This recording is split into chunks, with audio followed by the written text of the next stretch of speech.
Good morning, everybody. Today we are going to talk about chronic disease prevention and the treatment of that all through nutrition. So I'm going to briefly go over what chronic diseases are, and then obviously you can see the objectives 2, 3, and 4. Those are going to be the 3 chronic diseases that we're going to focus on today: heart disease, hypertension, and diabetes. And then I'm going to talk about that prevention and treatment and wrap everything up today. So to start, what are chronic diseases? Chronic diseases, including heart disease, hypertension, and diabetes, account for some of the most common health problems here in the United States. Yet many of those chronic diseases are preventable because a lot of times they're going to be linked to poor diet and lifestyle choices, such as tobacco use or excessive alcohol consumption, and then inadequate physical activity. The CDC reports some sombering statistics about Americans. Chronic diseases are the leading causes of death and disability. 70% of annual deaths are due to chronic diseases. So again, these are preventable conditions, and they don't only compromise quality of life, but they are also adding rising healthcare costs. 75% of our healthcare dollars are devoted to treating these diseases. But the good news is that you have the power to help prevent chronic disease, as making positive diet and lifestyle changes is going to help reduce that risk. Eating healthy foods, getting enough exercise, and refraining from tobacco and excessive alcohol use are going to confer numerous health benefits, including possibly preventing the onset of chronic diseases. So we're going to break down chronic diseases that we mentioned: heart disease, hypertension, and diabetes, a little more in depth, to learn about the diseases themselves and how nutrition could actually just save your life. So let's start with heart disease. The term heart disease refers to several types of heart conditions. The most common type of heart disease in the United States is coronary artery disease, or CAD, C-A-D, if you've heard that before. And that affects the blood flow to the heart. Decreased blood flow can cause a heart attack. And other heart diseases included in this are blood vessel disease, again, such as coronary artery disease, heart rhythm problems like arrhythmias, heart defects that you're born with, so congenital heart defects, heart valve disease, disease of the actual muscle of the heart itself, and heart infections. The most likely reason most of our loved ones will die is from heart disease. So it's really sad, and it's still up to each of us to make our own decisions as to what we eat and how we live.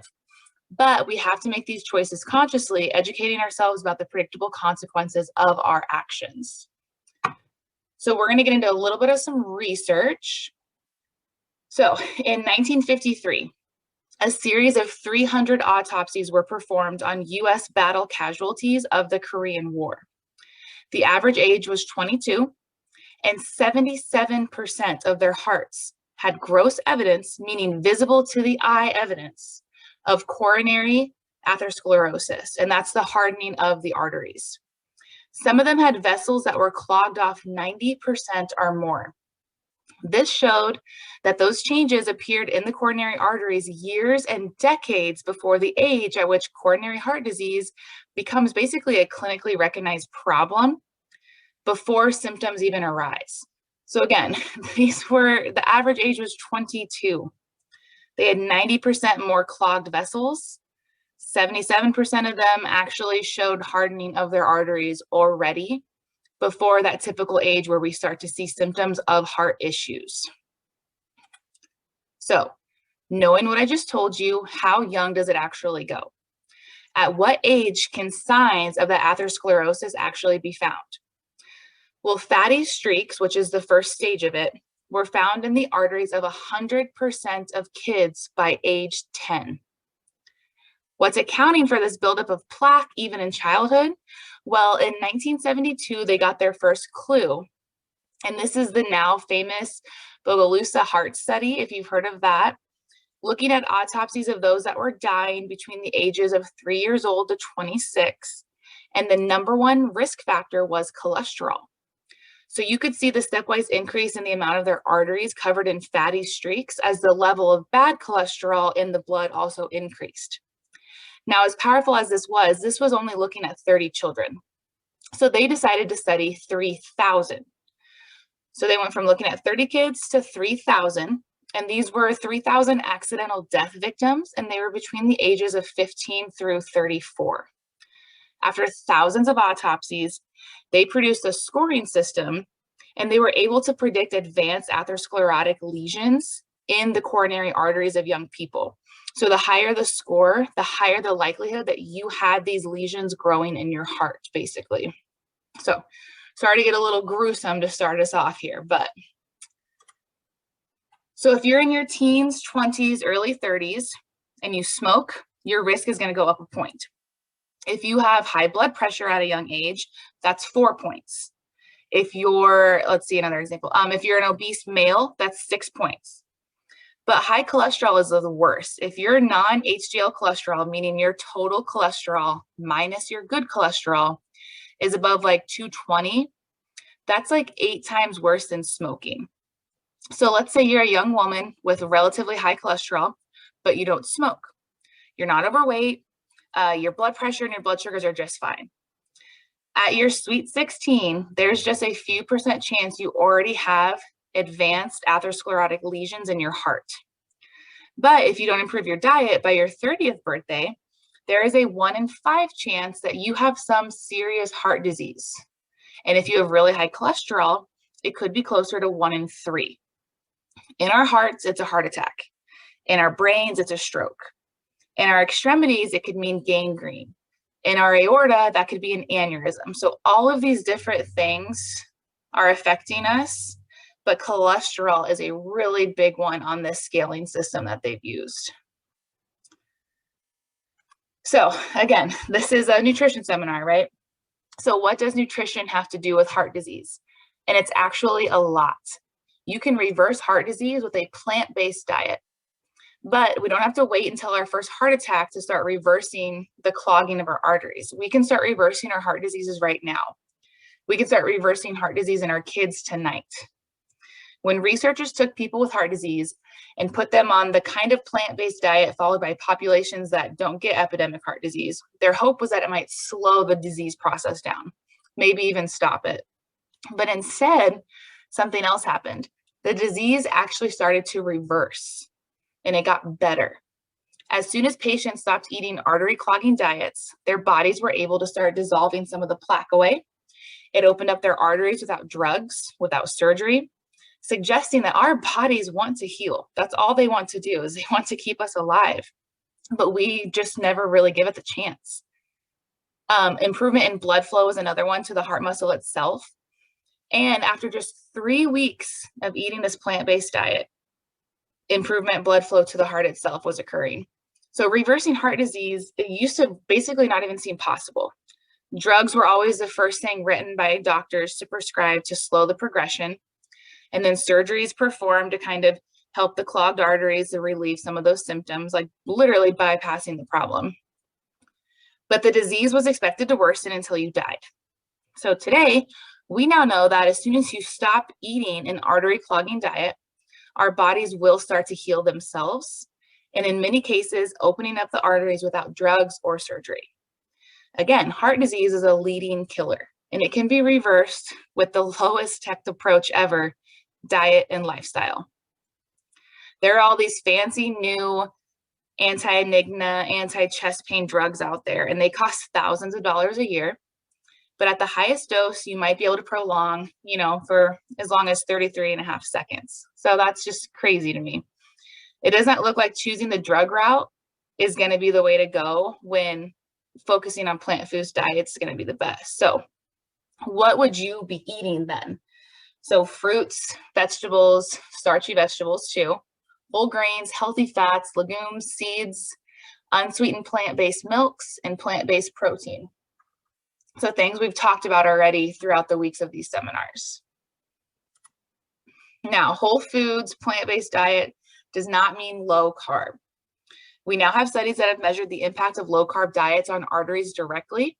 And a review of all of the best studies that were done to date found that low carb diets actually impair your arterial function. And that's evidenced by a decrease in the flow of dilation, meaning low carb diets effectively cripple your arteries very slowly. And Since the meta-analysis that was published, so basically meta-analysis, all of those studies that they looked at, since that was published, another study found the same thing. A dietary pattern characterized by high protein and fat and low carbohydrate is associated with poorer peripheral small artery function. So again, measuring blood flow into people's limbs. Peripheral circulation is great, but we also need that circulation in the coronary arteries that feed our heart too as well. And there's actually only been one study that I could find that actually measured actual blood flow to the heart muscles of people eating low carb diets. And there was a study of 26 people, and they studied the effects of the diet on cardiac function using nuclear image technology. So they basically scanned them to directly measure the blood flow within those coronary arteries. And then he put them on a healthy vegetarian diet. And a year later, he repeated the scans. Now, by that time, 10 of the patients had jumped ship on the onto the low carb bandwagon. They thought that was just going to be better, so they stopped following what he had them do. And of course, he was going to be upset, but then he realized that he had this amazing research opportunity because he's got 10 people who followed a low carb diet, and then he still has 16 people following a healthy high carb diet of vegetables. And so he wanted to be able to see what their hearts look like at the end of the year. So this thing where he thought was going to be awful, where, oh, these people jump ship, they're all following low carb, like, what do I do? He actually found some really amazing results. So those sticking to the vegetarian diet showed a reversal of their heart disease as expected. Their partially clogged arteries literally got cleaned out. They had 20% less plaque in their arteries at the end of the year. And then those who abandoned that treatment diet and switched over to the low carb, well, their condition worsened. They had 40 to 50% more artery clogging at the end of the year. So that's just absolutely insane to me. So their conditions worsened, and they had a significantly higher risk of all-cause mortality following that low carb diet. So to wrap up heart disease and what you can do to prevent it and treat it, essentially plant-based diets are where the science is at right now. They're not just safer and cheaper, they can actually work better because you're treating the actual cause of disease instead of basically masking it with pills, drugs, and surgery. The best cholesterol lowering statin drugs the best that those drugs can do here is basically reduce it by 3.1% over 6 years. A whole foods plant-based diet has been shown to work 20 times better with an absolute risk reduction of 60% after just 4 years. So overall, 99.4% of patients who stick with a diet avoided major cardiac events such as death from a heart attack. So that's just heart disease and what diet can do to prevent and treat that.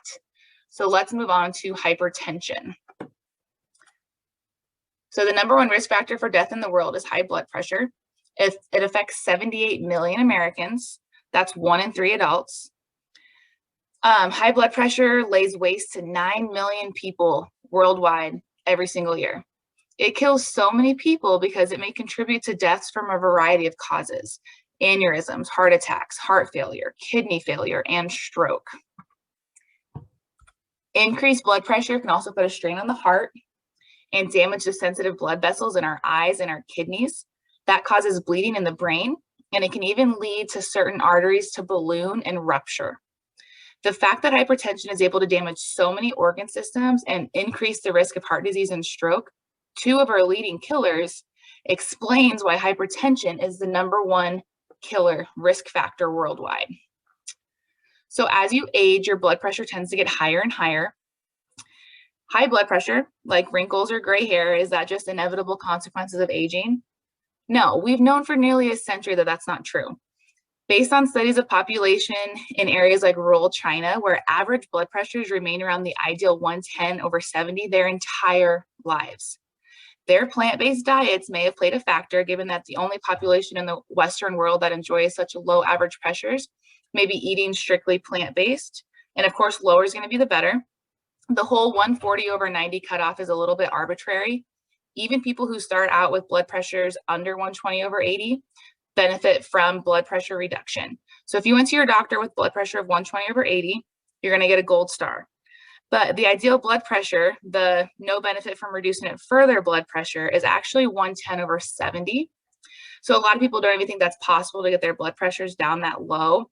And it's not just possible, it's actually very normal for those that are eating healthy enough diets. Researchers measured the blood pressures of 1,000 people in rural Kenya who ate a diet centered around whole plant foods. So we just went from another study from China, now we're in Kenya. Whole grains, beans, vegetables, fruit, and dark green leaves. Our pressures go up as we age, their actual blood pressures go down. So over 2 years at a rural Kenyan hospital, 1,800 patients were admitted. How many cases of high blood pressure did they find? They literally found 0. So you think they'd have, low rates of heart disease. Well, no, they had no rates of heart disease, not a single case of atherosclerosis. Our number one killer was found there. So then back to China, about 110 over 70 their entire lives, 70 years old with the same average blood pressure as a 16-year-old. So Africa, China, vastly different diets, but what they shared in common is that they're all plant-based day-to-day diets with meat only eaten on special occasions.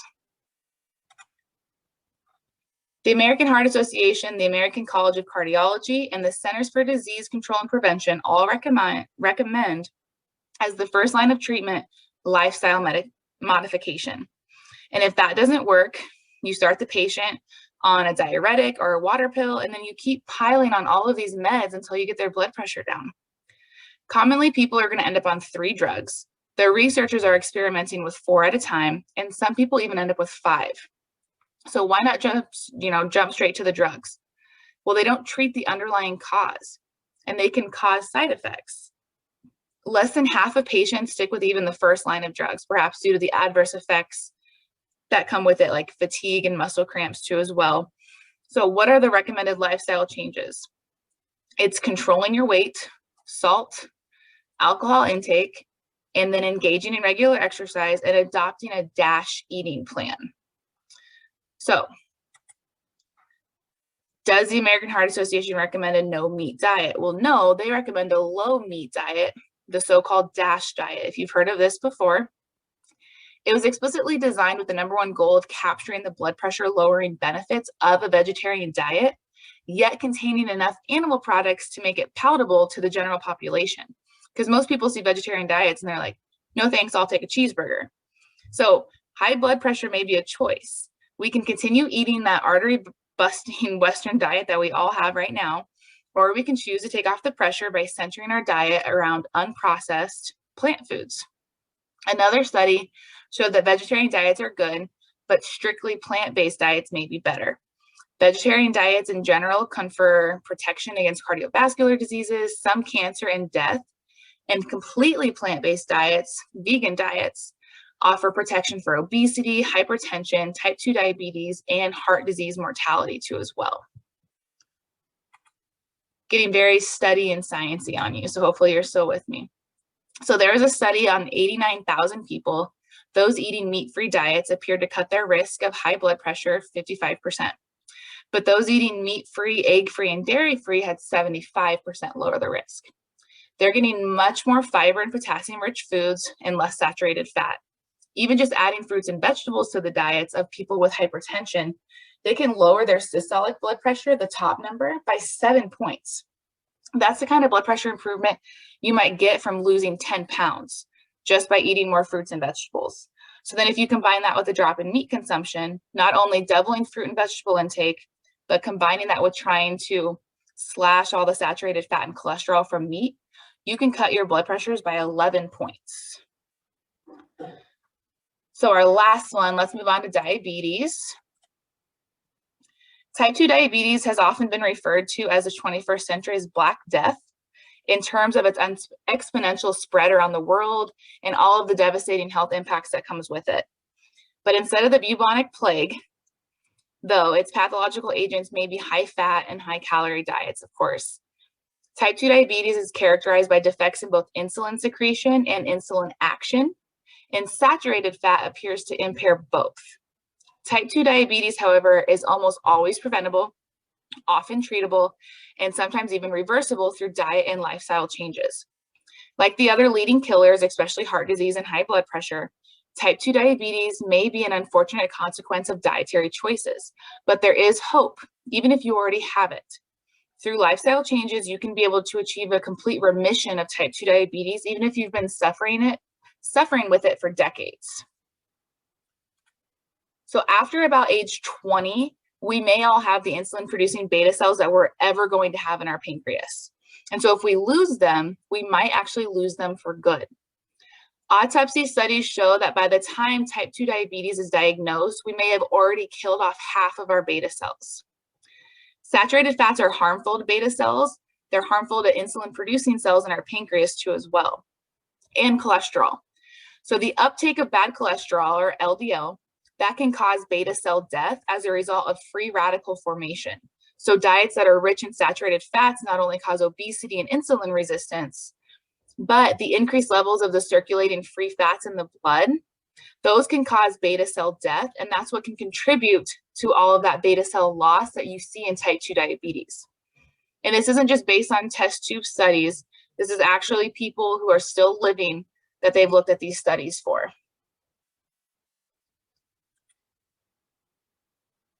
Researchers also show that saturated fat ingestion reduces insulin sensitivity within hours.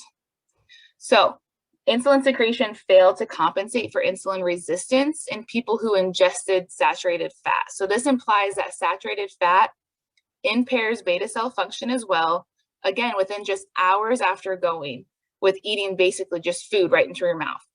So increased consumption of saturated fats has a very powerful short and long-term effect on insulin action, which contributes to all of the dysfunction and the death of the pancreatic beta cells that you see in diabetes. And saturated fat isn't just toxic to the pancreas.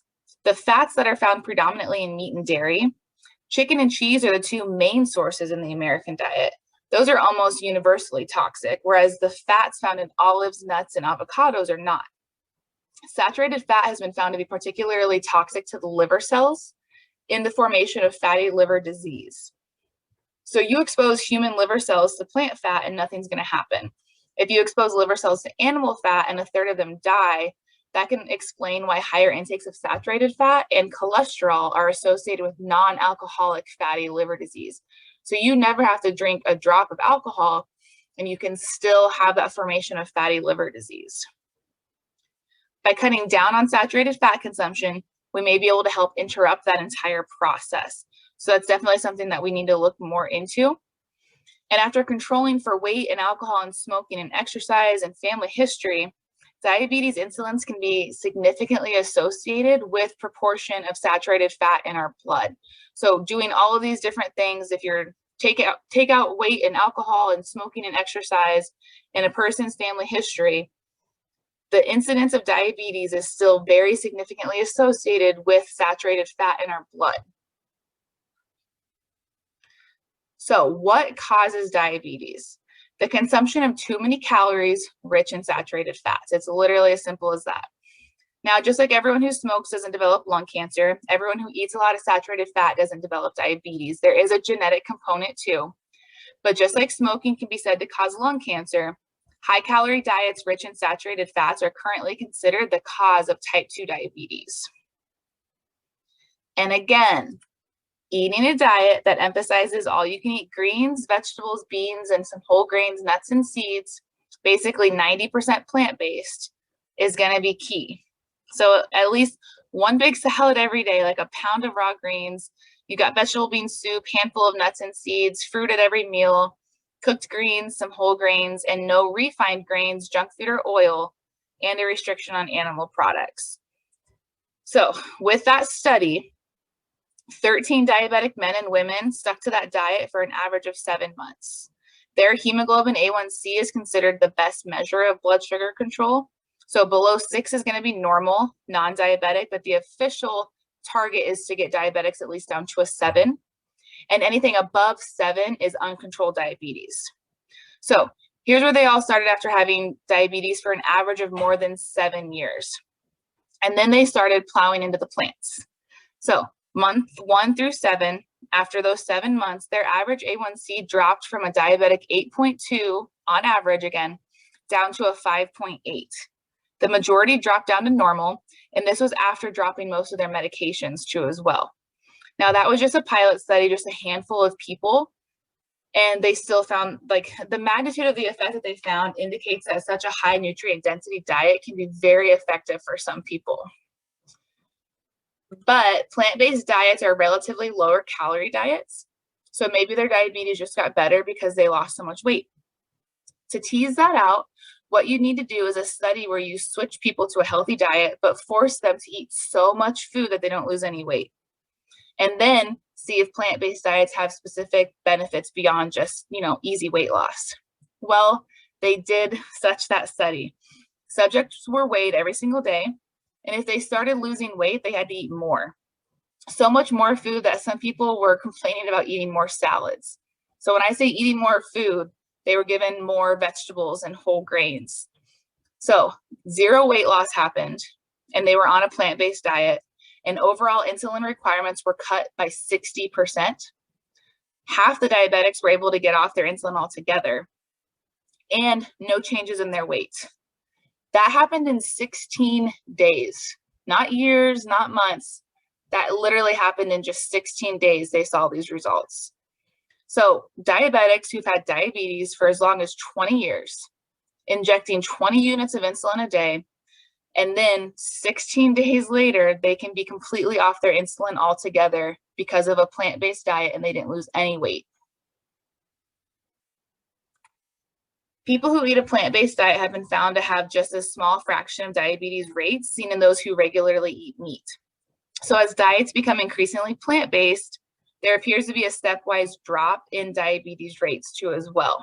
So these are just a few of the different types of plant-based diets. So flexitarians, people who eat meat 1 time a week, they cut their rate by diabetes by 28%. Pescatarians who eat fish still cut it by 50%.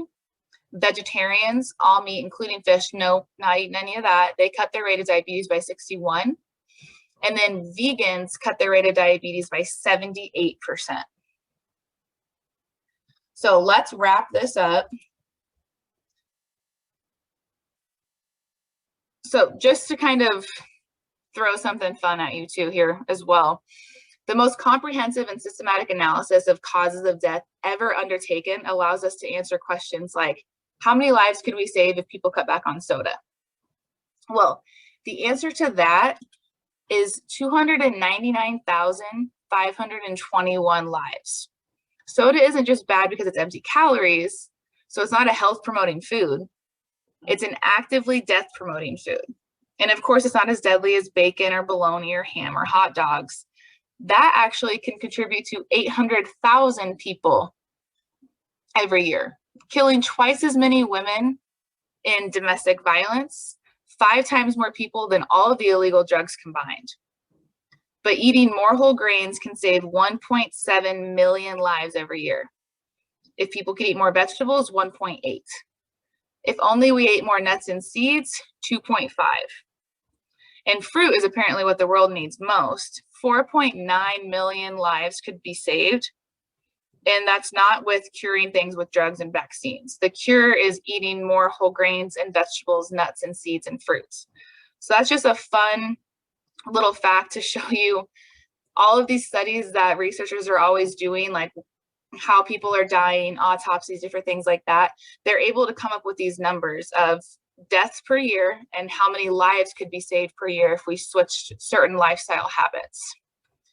So to wrap it all up, of what the common reoccurring theme was during this presentation is that plant-based diets are cost-effective, low-risk interventions that lower blood pressure, cholesterol levels, your A1C, reduce medications that you would need to treat those chronic diseases. They lower ischemic heart disease, and they lower the mortality rate. Now, I'm not saying I want everyone to stop eating meat immediately, but I just wanted to bring you some facts about #1 killers in the United States and what the research is showing can totally stop and even reverse some of these conditions just by changing your diet. So that is all I have for you today. If anyone has any questions, feel free to let me know. Otherwise, next week is week 8, and Carrie will be leading our presentation on gut health. And she is absolutely fascinated with gut health. So she's going to bring forward a lot of information for you.